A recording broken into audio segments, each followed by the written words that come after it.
Миний яриа сонсогдож байгаа гэж итгэж байна. Одоо өнөөдөр бүгдээрээ Италид болж байгаа шуурхай мэдээний талаар ярилцах болно. Сицил арал дээр Катания гэдэг хоттой ойрхон эртний Этна гэдэг нэртэй галтуул байдаг. Тахилдаа уул байсан юм байна. Жуулчин эмэгтэй мэдгүй авч байгаа тийм нэг уулан дээр нэг гарчиж.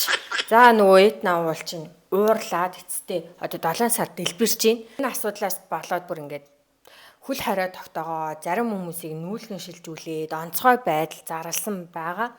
Би бас одоо юугаараа дутах уу, Монгол хүн байна, нэмэгтэй хүн байна тий. Тийм учраас Этна уулан дээр очиж галтуулын нөхцөл байдалтай шууд танилцаж та нарт яг газар дээрээс нь галтуулыг харуулъя гэж шийдлээ. Тэгээд одоо бүгдээрээ Сицилийн Катания хоттой ойрхон байдаг Этна гэдэг нэртэй галтууд руу хамтдаа явцгаая.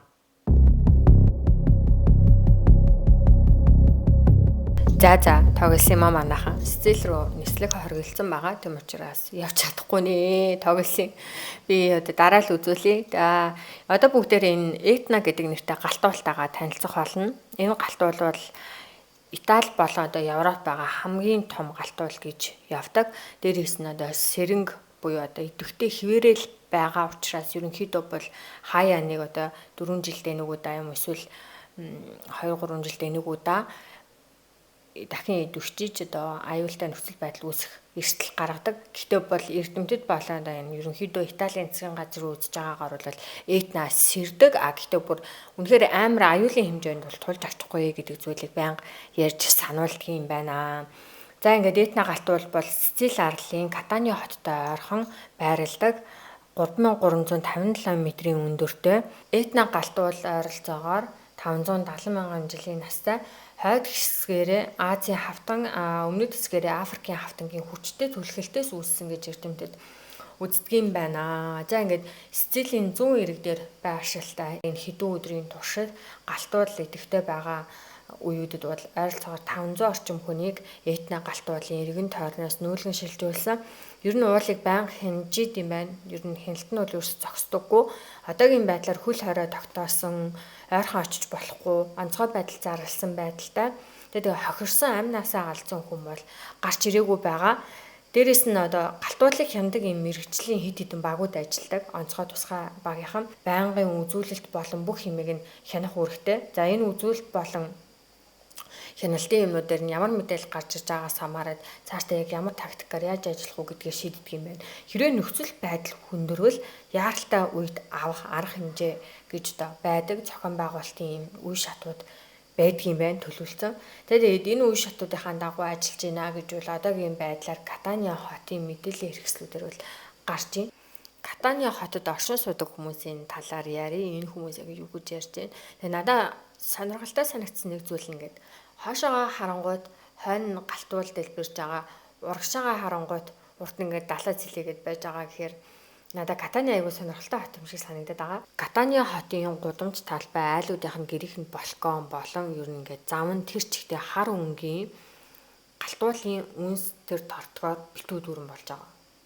Бараг ингээд ил хайрах шиг тийм том. Тэгээд ингээд хотон тэр чигтээ ингээд хар өнгийн галтуулын үнсэнд хучигдсан байдалтай хэдэн өдөр болж байгаа. Тэгээ цэвэрлээд юусэн нэмэр байхгүй өглөөс ирээл харахад нь тэр чигтээ ингээд дахиад хотон тэр чигтээ хар болцсон байдалтай хэдэн өдөр байгаа гэсэн. Бид нарыг одоо ингээд яриа сууж хахад ч гэсэндээ Этна галтуул дэлбэрсээр л байгаа яг энэ бичлэгэн дээр харагдаж байгаа дүр зураг хэдэн өдөр зогсолтгүй үргэлжилж байгаа. За Этна бол Европт нэлийн одоо өндөр зэрэглэлийн идэвхтэй байдаг гэдгээрээ алдартай учраас Катаниад маш их жуулчид жил болгон Этнаг үзэх гэж олон мянгаараа ирдэг. Сицил галтуулуудаараа нэлээд алдартай юм байна. Зөвхөн Этна биш дахиад 2 өөр идэвхтэй галтуул байдаг гэж байна. За энэ хоёрын талаар бас бүгдээрээ ярилцгаая. Стромболи гэдэг нэртэй Сицилийн хойд хэсэгт жижиг арал дээр байрладаг галтуул нь байнга идэвхтэй байж идэг. Ер нь хэдийж унтардаггүй.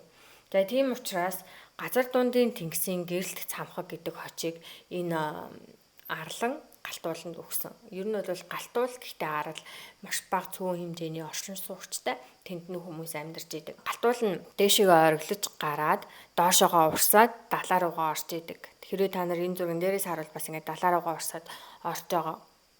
Сицилд байдаг 3 дахь галтуулын нэрийг та нарт таадаа яг ямар нэртэй гэж бодож байна. За энэ 3 дахь галтуулын нэр нь бол галтуул. Галтуул гэдэг нэртэй энэ галтуул жижигхэн боловч зүгээр нэг хаяа нэг хэдэн жилийн хугацаанд зарим үед идэвхждэг. За аюултай бол биш. Жижигхэн ер нь баг идэвхгүй шахуу юм галтуул юм байна. За бүгдээрээ одоо сцил арал дээр болж байгаа үйл явдлыг ярьж дууслаа.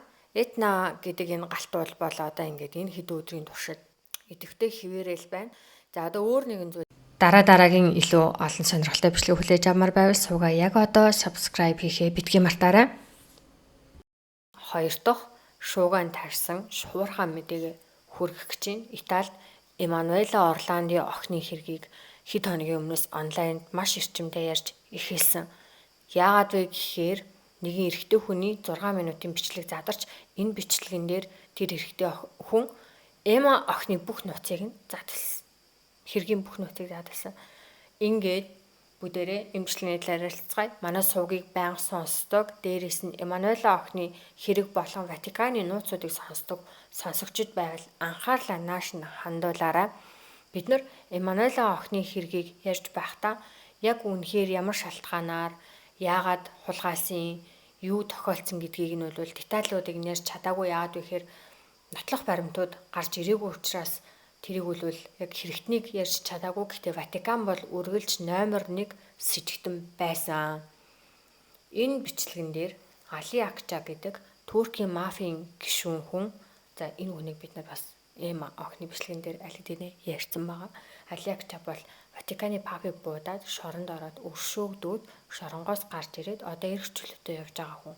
Али Акча Эма охины нууцыг энэ олон жилүүдийн туршид бүгдийг нь мэдчихсэн. Одоо зүгээр л энэ хүн ингээ хөшөөд мэдгүй ямар шалтгаанаар гэдгийг мэдгүй. Гэхдээ нууцыг задлахаар шийдсэн байна. Одоо бүгдээ тэр нууцыг нь сонсцгоё.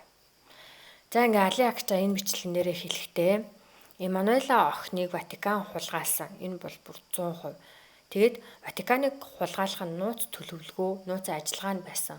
Тэгэхээр Эма охиныг Ватиканы нууц ажиллагааны дагуу хулгайлсан гэсэн үг. Яагаад энэ нууц ажиллагааг зохион байгуулсан юм бэ гэсэн чинь Эммануэла охины аав нь Ватиканд нарийн бичгийн ажил хийдэг гэж бид харж ирсэн. Аав нь ажиллаа хийж явж байгаад Ватиканы нууц төлөвлөгөөг нь олоод үзсэн байсан. Тэр төлөвлөгөөг юусоо үзэж болохгүй төлөвлөгөө байсан үзсэн. Тэгээ аавыг нь айлгаж сүрдүүлэхийн тулд дуугүй байлгахын тулд Эма охиныг хулгайлаад тэгээд тун удахгүй охиныг буцаагаад гэрлүүн явуулах хэрэгтэй байсан. Гэхдээ бүх зүйл Ватиканы төлөвлөсний дагуу яваагүй учраас Эма охиныг авч үлдээд энэ олон жилийн туршид нуусан. За энэ Али Акча хэлэхдээ энийг юунаас ойлгож болох вэ гэхээр нэгэн одоо Итали сонинд Эма алга басны дараа аавынх нь өгсөн ярилцлагаас тодорхой ойлгож болно гэж тайлбарласан байна. Аав нь бас ярилцлаган дээр хэлсэн юм шиг байна. Ватиканы одоо асуудал байгааг. За өөр нэг юм ярив. Эма Ватиканы хаан ихтэй байгаа эсвэл гадаадд амьдарч байгаа.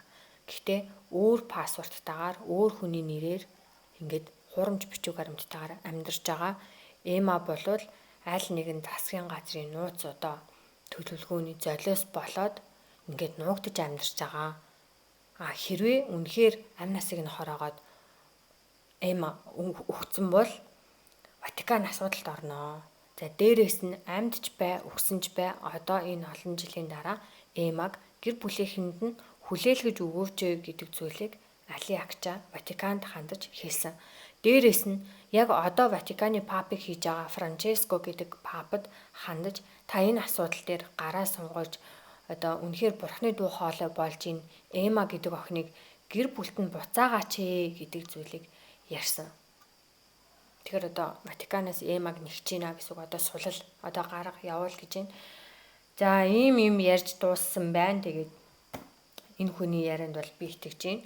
Угаасаа аав нь нарийн бичиг хийдэг байсан Ватиканд. Тэгж явж аваад Ватиканы муухай нөгөө нууцуудыг л мэдсэн баг. Тэрнээс нь болоод аавыг нь дуугүй байлгахын тулд охиныг нь хулгай хийсэн. Би бол энэнд бол яг итгэж байгаа. Тэгээд энэ хүн анханасаа Эма охины хэрэг дээр та нар ингээд бичлэгээ үзсэн бол айгүй олон зүйл болсон штэ. Тийм болохоор энэ хүн бол үнэн ярьж байгаа гэж итгэж байна. За тэгээд энэ удаагийн шуурхай бичлэгээр нэлээд сонирхолтой 2 мэдээлэл та нартай хүргэлээ. Суугаад дэмжиж subscribe хийгээрэй. Дараагийн дугаараар ямар хэрэг яриулмаар байна, санал явуулж болон комент хэсэгт сэтгэлээ хуваалцаарай бүгдээрээ. Нэрээ тийм. Эма охины хэрэг сонсоогүй хүмүүсээ л заавал сонсорой гэж зөвлөё. За тэгээд бүгдээрээ өдрийг сайхан өнгөрүүлээрэй. Түр баярлалаа.